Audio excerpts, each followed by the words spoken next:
My daughter-in-law blocked me. There wasn't a fight. No harsh words exchanged. No screaming. Not even a quiet conversation. Just silence, sharp and deliberate. One morning, I sent a text asking what time I could drop off the cupcakes I promised for Mia's school event. I had made them the night before, using the same vanilla frosting Mia always asked for. I didn't get a reply. Hours passed. Then I noticed something odd. My messages weren't delivering. I opened her profile. Everything was gone.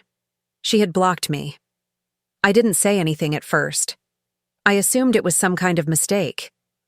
I told myself maybe her phone was acting up, or she was just overwhelmed. But then I called Matthew, my son. He answered, but his voice was stiff. I told him I couldn't get in touch with Rachel. He said, "Yeah, I know." And that was it. I waited for him to say more, to explain, to fill the silence, but nothing came. I asked him directly, "Did she block me? Hold on a moment before we move forward.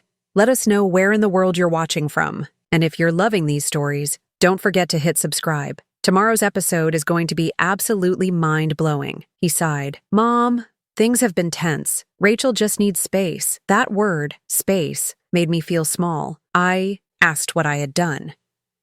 He paused and said, "It's not just one thing. You've been too involved." I was stunned. I wasn't meddling. I helped. I picked up the kids when they needed. I brought groceries when they were short. I cleaned the kitchen more times than I can count. Rachel used to thank me. She used to hug me. But something changed after they moved into that house. The one I helped them buy, they couldn't afford the down payment. Matthew had just lost his job at the time. Rachel was working part-time from home. I had sold a small rental apartment I owned and used most of that money to secure the house for them. It wasn't a gift. It wasn't a loan either. It was supposed to be our shared space. They said I'd always be welcome, that I'd have a room there when I got older, that the family would stay close. And for a while, we were. I remember the first Christmas in the new house. I baked cookies with Mia while Rachel wrapped gifts upstairs. Matthew hung lights on the porch. We laughed. Rachel asked me for parenting advice.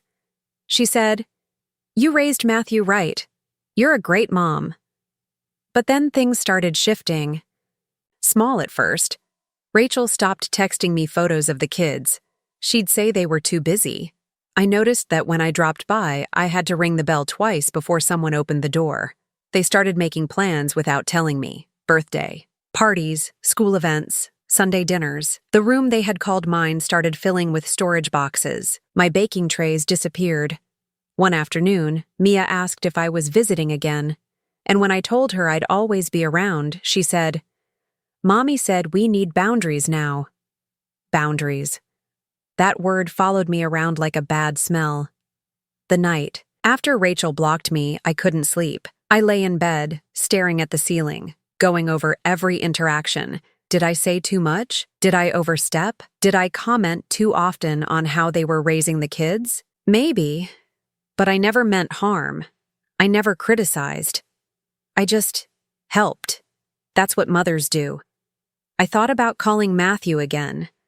Part of me wanted to drive over, knock on the door, ask Rachel to look me in the eyes and tell me what I'd done. But something stopped me. Pride, maybe. Or fear. I knew that once someone blocks you, not just on the phone, but in life, begging only makes you look smaller. The next morning, I went about my routine like usual. Made my coffee, checked the mail. I stood by the kitchen sink, watching the house. Across the street, a young mother was walking her toddler in a stroller. I used to do that with Matthew. I used to be the one waving from the porch as he pedaled his little bike down the sidewalk. I remember the way he'd call out, "Mom, look," at me, and how proud I felt. Now I couldn't even get a reply to a text. I waited 3 days. Then I called again. This time it went straight to voicemail. I left a message. "Matthew, I don't know what's going on. If I did something wrong, tell me, but please don't shut me out like this." He didn't call back. 2 weeks later, I was at the grocery store when I ran into Rachel's sister, Dana. She gave me a tight smile. "Hi, Susan." That was all. She didn't ask how I was. I didn't care. I was just glad she was there. She told me about school, about how Noah had started saying full sentences, about how she didn't like the new house because her room was smaller and the toilet makes weird noises. I laughed. At one point, she asked, "Are you still mad at Mommy?" I didn't answer right away. I sat down beside her and wiped flour off her nose. "I'm not mad," I said. "But sometimes grown-ups need space when things don't feel good anymore." She thought about that. "So you just don't talk for a while?" "Sometimes, yes." "Okay," she said. "But I can still come here?" "Anytime you want," she smiled. "Good. Because Daddy says I'm allowed now." When Matthew came to pick her up later, he looked relieved, like something was beginning to make sense for him again. "She had a good time," I said. "She always does here," he replied. He stood for a moment before adding, "I think Rachel's coming around." I didn't ask what that meant. I didn't care. Let her come around, or don't. I wasn't waiting for her anymore. Over the next few months, Mia came by almost every weekend, sometimes with Noah, sometimes just her. Sometimes Matthew stayed and talked. Sometimes he didn't. I didn't push for anything. One Saturday, he came by alone. No kids. He sat on the porch with a coffee I handed him, and we just sat in silence for a few minutes. "I've been going to therapy," he said. "I didn't tell Rachel. I just started." I nodded. "That's a good thing. I didn't realize how much of my life I built around not disappointing people." "You disappointed the wrong person," I said. "I know." He sipped his coffee. "I miss the way things used to be, when we were all still talking, still laughing." I shrugged. "Then maybe you should have protected that better." He nodded. "I should have." Another pause. "I don't expect everything to go back to how it was," he said. "But I'd like to keep trying." "I'm not against that," I said. "But I'm not the one who has to prove anything." He looked me in the eye and said, "I understand. It wasn't some grand apology, but it was something real, and that was enough for me." The house sold for a fair price. I used part of the money to pay off a few lingering expenses, and the rest to move into a smaller place closer to the edge of town. A 2-bedroom ranch with a quiet backyard and space for a garden. It's not much, but it's mine. I didn't keep anything from the old house except a single photo of Matthew as a baby and one small box of Mia's drawings from when she was little. I keep those in the top drawer of my desk. The rest, I left behind. Not out of bitterness, but because that house held too much of what I no longer needed. Some Sundays, Mia draws pictures at the kitchen table while I make lunch. Sometimes she brings over schoolwork or tells me stories that make no sense. Noah toddles around, bumping into furniture, babbling. I watch them and don't say much, and I feel something I hadn't in years. Not revenge, not triumph, just quiet. There are no big reconciliations, no dramatic scenes, no hugs with tears and music playing in the background, just a clean kitchen, a warm plate of food, and the sound of small voices filling a home that finally feels like mine again. And that's enough. No offers yet, but interest was steady.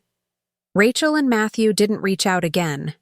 I assumed they were trying to hold things together in private, but I wasn't watching anymore.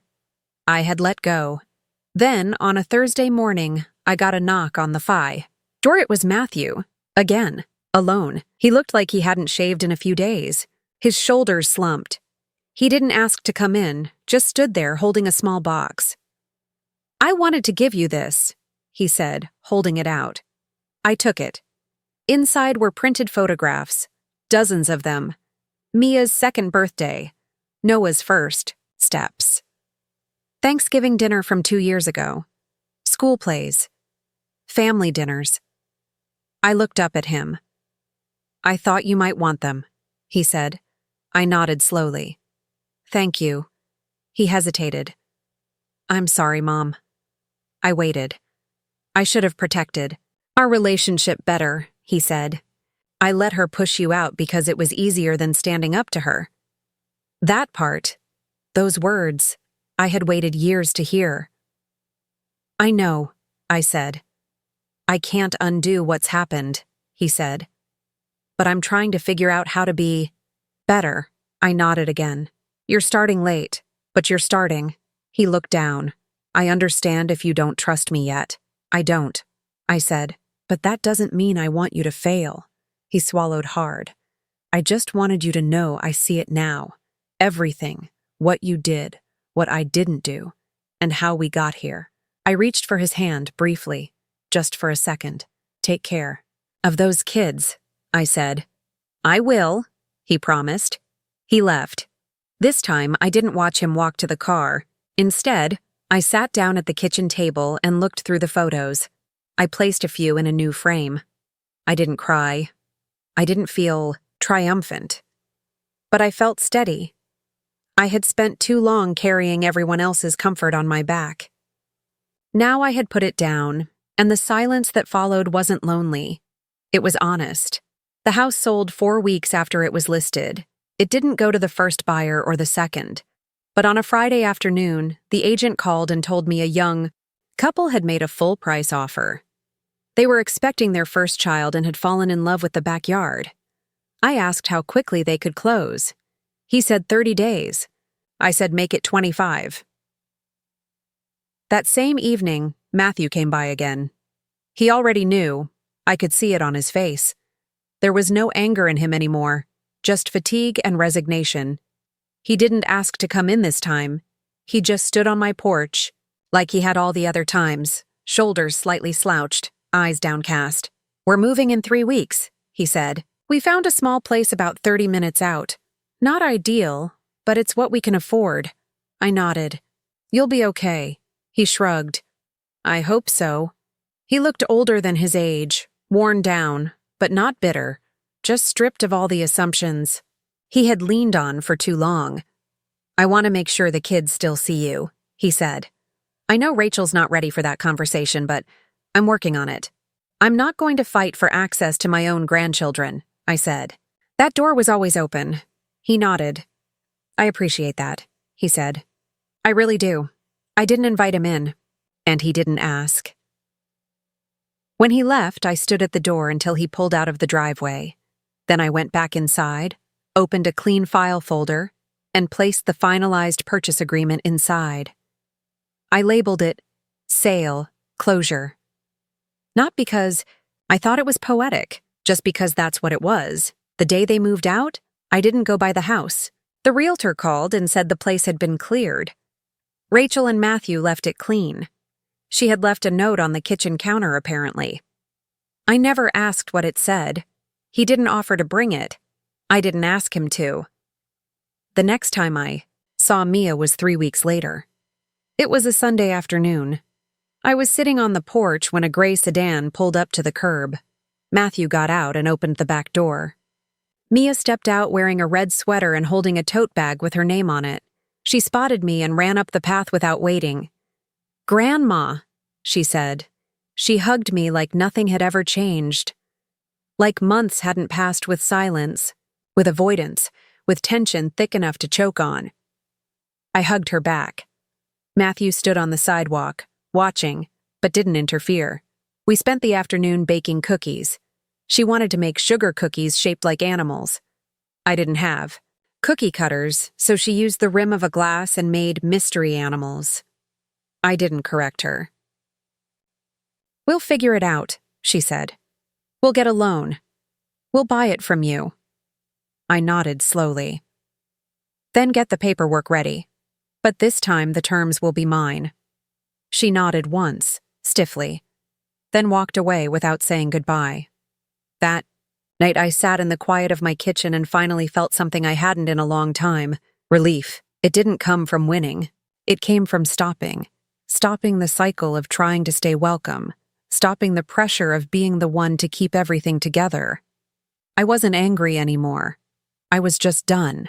Within a week, the real estate agent listed the house publicly. Photos were posted online, showing the sunny front porch, the wide kitchen counters, and the freshly painted bedrooms. It looked like a happy home, but I knew what had been lost inside those walls. The listing hit harder than I expected, for all of As Rachel called again the day it went live, I didn't pick up. She left a voicemail. "You're making a huge mistake. This isn't how families handle things." I deleted it without listening to the rest. Later that afternoon, Matthew came by.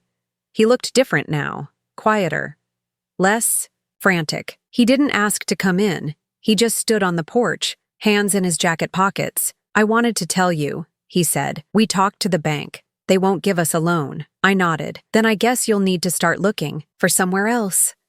He didn't argue. "I think she thought you'd cave." "She thought wrong," I said. He was silent for a moment. "She's angry." "I'm sure she is. She says you've been planning this for years." I looked at him. "You think I planned this, Matthew? That I paid for the house, gave you the deed, let you live there for free for 3 years, just to one day take it away?" He didn't answer. He didn't have to. "I didn't plan this," I continued, "but I also didn't plan on being shut out, on being disrespected, on being cut off from my grandchildren." He looked away. "You could have said something sooner," he said. "I did," I replied, "but you were too wrapped up in keeping the peace with her to hear it." He didn't try to defend himself this time. "Is there anything I can do?" he asked. "Start packing," I said. He gave a weak nod and walked down the steps. That night, Rachel showed up again. I saw her walking up the driveway from the window. I stayed at the sink, watching. She stood at the door for several seconds, then rang the bell twice. I opened the door but didn't invite her in. She was holding a manila folder. "We've started looking for rentals," she said. "There's nothing nearby, not in this school district. Mia is going to be devastated.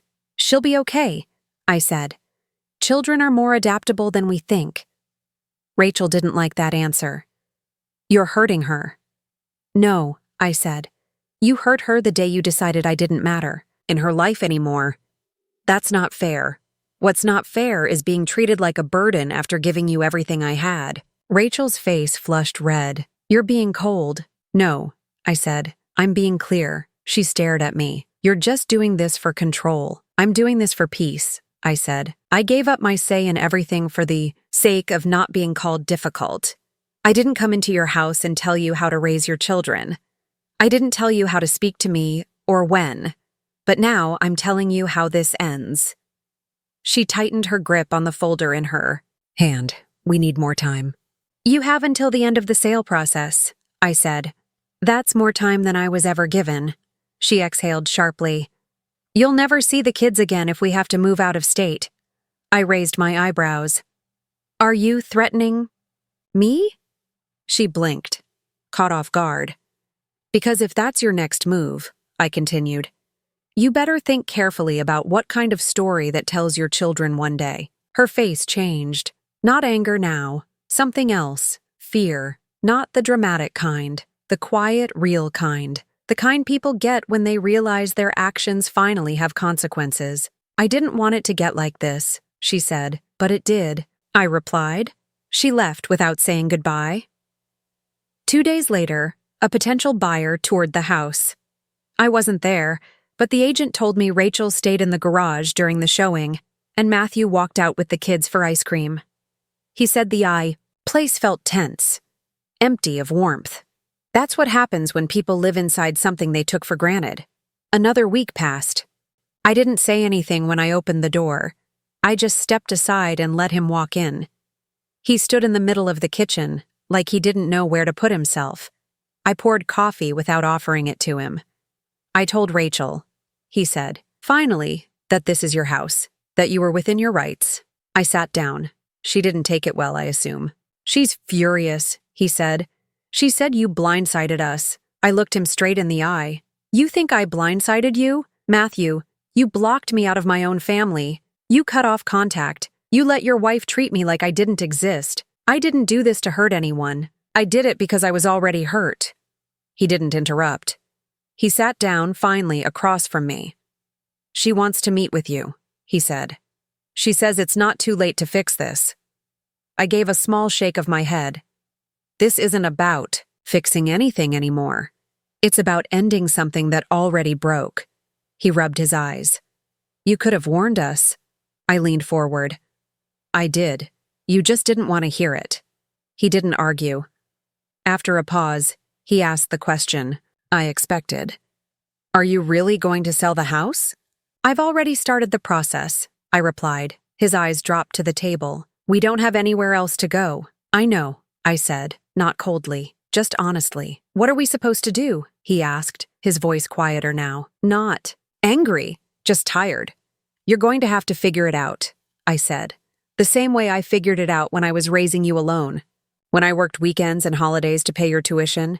When I emptied my savings to get that down payment. You'll figure it out, Matthew. He exhaled slowly. Rachel said you're trying to punish her. I'm not, I said. I'm just done being erased. He ran a hand through his hair. She's been hard to talk to. She's been controlling, I corrected. He didn't deny it. I don't know how to fix this, he said. You don't, I said, because this isn't yours to fix. It was yours to protect, and you didn't. He swallowed hard. So this is it? I'm not banning you from my life, I said, but I'm taking back control of mine. He stayed quiet after that. After a few minutes, he stood up. He looked like he wanted to say more, but couldn't find the words. I didn't help him. At the door, he paused.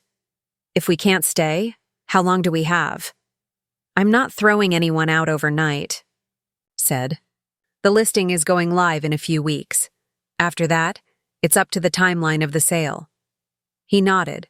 As he turned to leave, I added, Matthew. He looked back. You're still my son. That hasn't changed. But I won't keep begging. To be treated like your mother. He blinked, then nodded again. I understand. And then he left. That evening, I got a call from the realtor confirming the listing date. I gave the go-ahead. The process had begun. 2 days later, Rachel sent an email. Long, rambling, passive-aggressive. She wrote things like, I'm sorry if you felt unwelcome, and we all have different definitions of family. She asked me to pause the sale so we could have a civil conversation. It was full of carefully chosen words meant to sound kind, but wrapped in condescension. I didn't reply. The next day, she showed up at my house. I saw her from the window and debated not opening the door. But I did. She stood on my porch in a beige coat, arms crossed, expression tight. Can I come in? She asked. No, I said. Her eyes narrowed. Seriously? You blocked me from your phone. You ignored me for months. You told people. I was invasive. And now that you're losing the house, I'm worth a doorstep visit? She didn't answer. I stepped outside and closed the door behind me. I'm not here to argue, she said. I just think we need to be reasonable. I folded my arms. I was reasonable for 2 years. Where were you then? She shifted. This isn't good for the kids. No, I said. It's not. And neither was cutting me out of their lives. Her jaw clenched. I didn't cut you out. You blocked me. You told them I was crossing boundaries. You planned birthdays and didn't invite me. If that's not cutting someone out, I don't know what is. She took a breath like she was going to defend herself, then stopped. You don't have to do this, Susan. Yes, I do. You're destroying our family. No, I said, my voice calm. I'm letting go of a family that already left me. For the first time, her expression cracked, because I wanted Mia and Noah to grow up in a place that felt stable. But lately, I've started to feel like I gave up something important. Not just money, not just property. I gave up the right to be seen. I gave up my voice. And now I'm starting to understand that was a mistake. This house was never meant to divide us. It was meant to be the place that brought us closer. But if that didn't happen, if I was wrong about what this would become, then maybe it's time to let it go. I still love you. Always will. But I'm not going to fight to stay where I'm not wanted. Mom, beneath the letter, he found the documents, a copy of the original deed, a legal affidavit signed by the county, A notarized power of attorney authorizing the listing of the property for sale. All of it dated 3 weeks earlier. It was all real. Rachel found him sitting at the dining room table at 2 in the morning, the documents spread out in front of him. She asked what it was. He didn't answer at first. When he finally handed her the letter, she skimmed it in silence. She read fast. Rachel always reads fast when she's nervous. Then she picked up the documents and stared at them like they were written in another language. "This house is in her name?" she asked. "Yes." "She's selling it?" "I think she's already started the process." Rachel didn't speak for a long time. Then she looked at him and said, "You knew this was coming." Matthew said nothing. That morning, I was making coffee when my phone rang. I almost didn't answer when I saw Matthew's name. After weeks of silence, it felt wrong to hear from him now. But I picked up. "Mom," he said, "we found the envelope." I didn't say anything. "We didn't know the house was still in your name." "Yes, you did," I replied. "You just stopped thinking it mattered." He went quiet. Then, "Are you really selling it?" "Yes." "Can we talk?" "I think we're already doing that." He paused again. "Can I come over?" "I'm home," I said, and I left it at that. He showed up an hour later. No Rachel. He looked exhausted. Not just tired, drained. He had aged more in the last few months than I'd ever seen. He sat at the kitchen table like he used to. Same spot, same chair. But everything felt different. He asked if I was serious. I said I was. He said, "You could have talked to me." I looked at him carefully. "You stopped listening to me a long time ago, Matthew." He lowered his eyes. "Rachel didn't mean to shut you out." "I don't care what Rachel meant," I said, and I meant it. "I care that you let her." He looked up at me, eyes wide, like it finally sank in. That all this time, I hadn't been waiting for Rachel to apologize.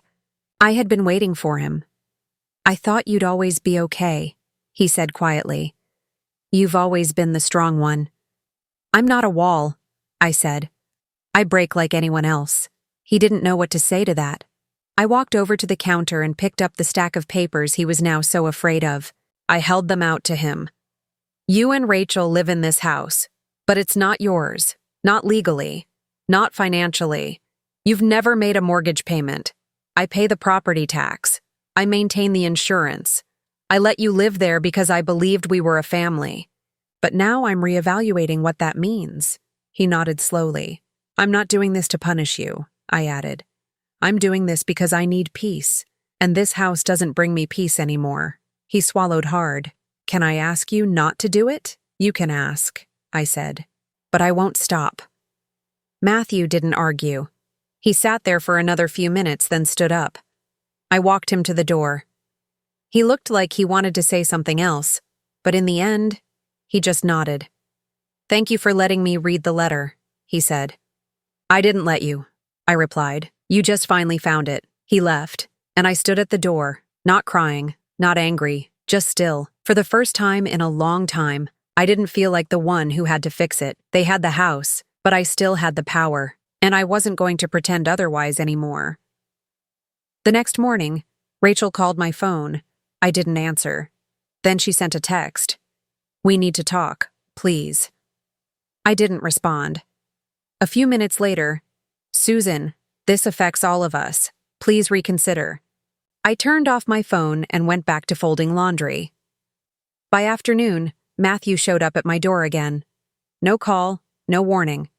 He looked worse than the day before, like he hadn't slept. Still in her second trimester. They didn't have the money for a down payment. They were renting a cramped 2-bedroom, and Matthew had just lost his IT job. I had savings. Not much, but enough. I sold a small rental apartment I had in Toledo. It wasn't producing much income anyway, and I figured it was better to invest in family. I offered to help, not just with the down payment, but the legal paperwork. My name stayed on the deed. The mortgage was in my name.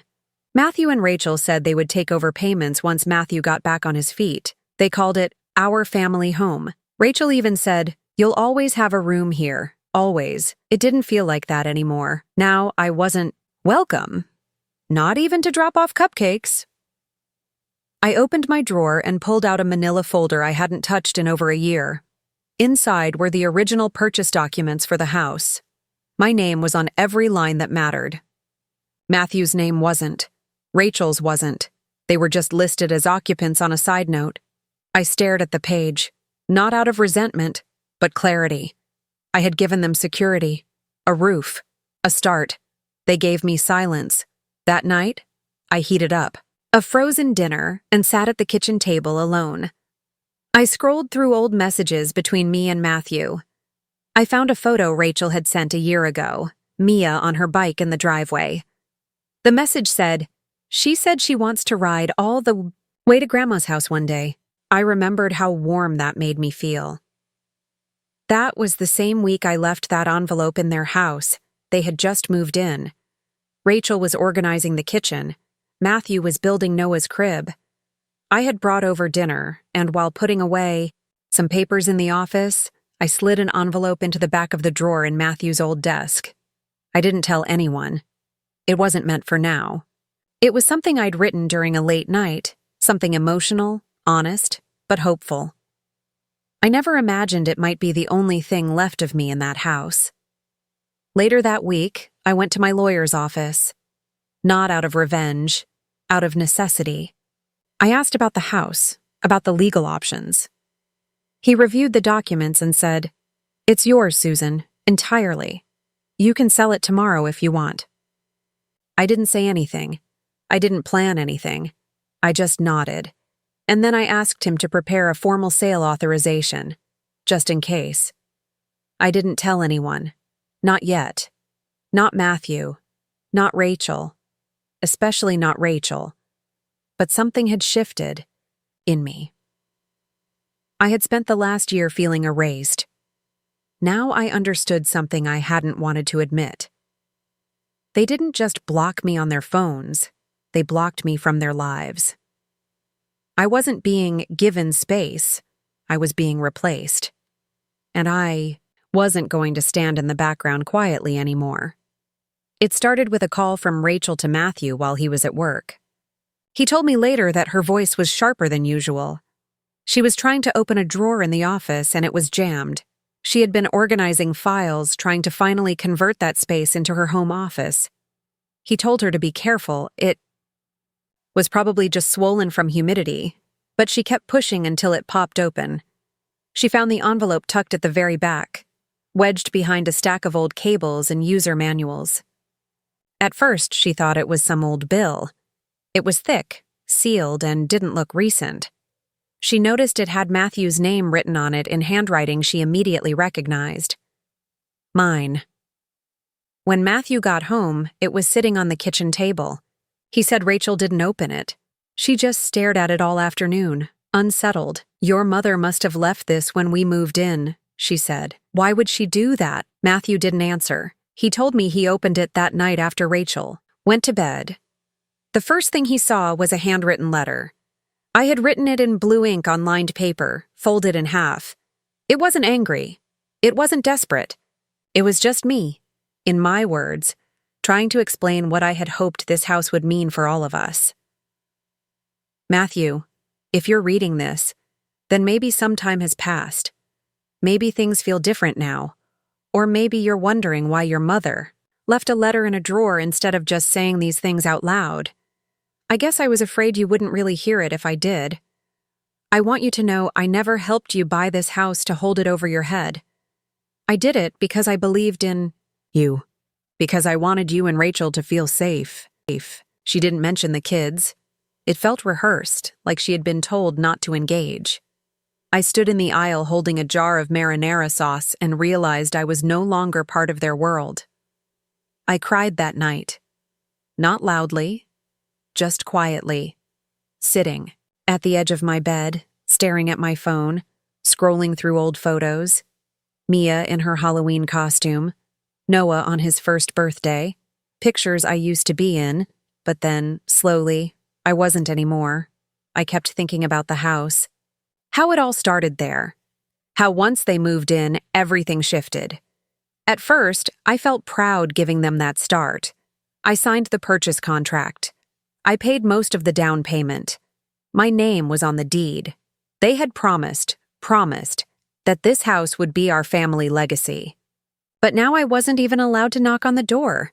That's when I remembered the envelope. 3 years ago, after they moved in, I placed a sealed envelope in the drawer of Matthew's old desk. It wasn't anything dramatic, just a note, really, a letter. I had written it late at night, after one of those rare family dinners that felt perfect. I wanted to remind them of what mattered. I never told them about it.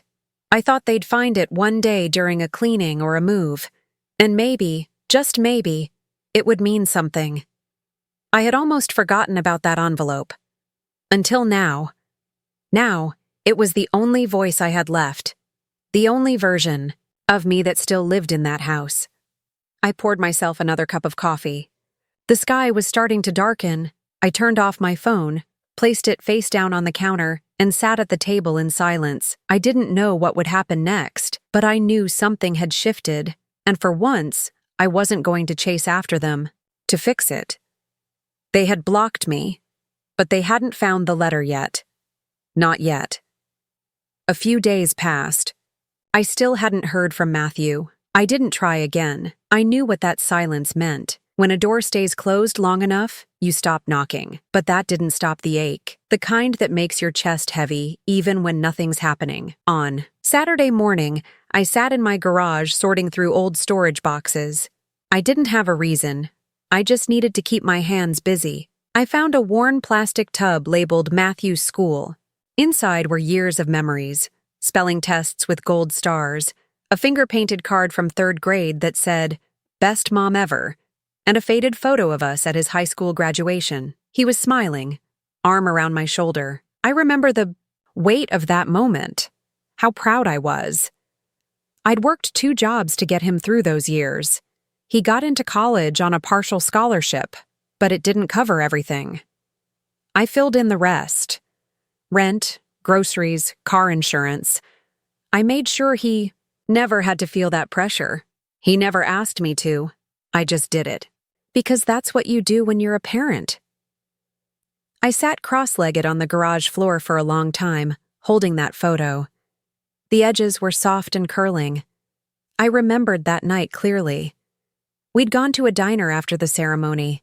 He ordered pancakes at 11 p.m. and said, "I couldn't have done it without you, Mom."